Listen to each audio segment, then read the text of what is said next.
Hello everyone, welcome to the new series of variations. So in today's variation assignment we will be learning about a new assignment, that is to find a number which is called as the factorial number. Okay, so we have to find out the factorial number. We have to find out that kind of numbers. So for example, if we will say, I will just tell you the few factorial numbers: 1, 2, 6, 24, 120, and so on. So what actually we have to do, we have to give a number, a positive number we have given. Say we have given 10 or we have given 100. So we have to find out all the factorial numbers that are smaller or equal to the given number, that is the n, or we can say here it is 100. So if 100 is given, we have to find out all the factorial numbers which is smaller than or equal to 100. So what will be those numbers? It will be up to 1, 2, 6 and 24. Well, in order to calculate it, a simple solution which we have is, we will generate all the factorials one by one, okay, until the generated factorial number which we will be generate or find it out will be greater than this 100 value. Or the second and the efficient solution is, or the easiest solution is, that we will find the next factorial using the previous factorial.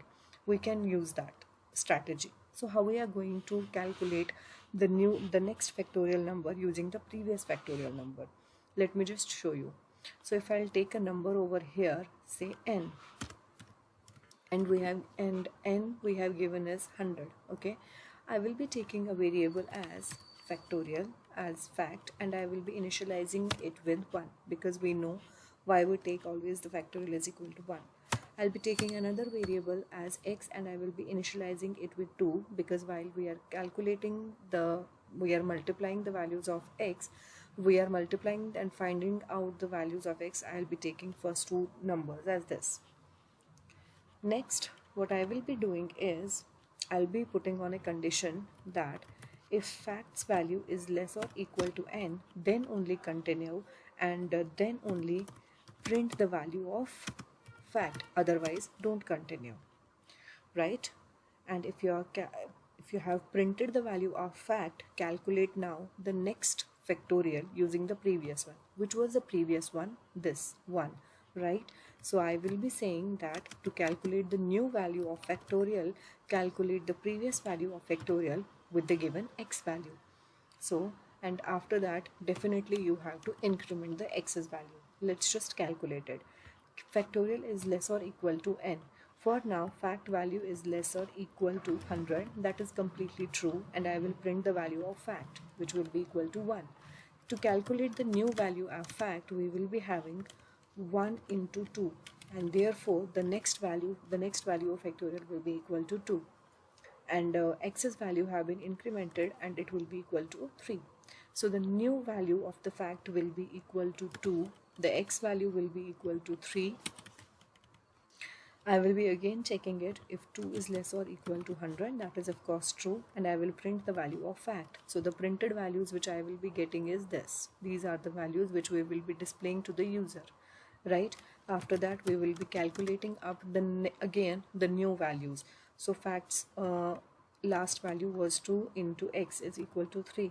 So it will be equal to 6 now, and x has been incremented up to 4. So finally it will be 6. This is 4. 6 is less or equal to 100. This is true, and I will be printing up the value of last factorial value, that is equal to 6. Next again calculate the new value. So it will be old value into 4. So it will be equal to 24. It has been incremented up to 5. So the old value will be 24. It will be equal to 5. 24 is less or equal to 100, which is true, and print the value. It will be 24 again. So calculate the new value. So 24 into, I have to calculate as 5. So what it will be? It will be 120, right? And it will be incremented up to 6. Now calculate the next value. It is 120. This is 6. Check the condition. 120 is less or equal to 100. Condition is true or false? False. Therefore, do not print the next value. This is how we will calculate how we will print the factorial number, right? So this is how we are going to calculate it. Hope you understand the logical part. Now let us move on to the coding section. So in the coding section as well, I will be writing it out like this. The main method which I have got over here. I'll be taking a number n which I have initialized up to 100. I'll be taking some of the variables which we have already worked with, and x is equal to 2 over here. I'll be telling it while fact is less or equal to n,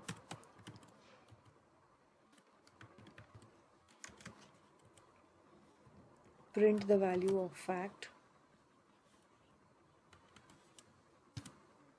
and calculate the new values of it. X is equal to x plus plus. That is it. And this is how we are going to calculate it. So even if it is 200,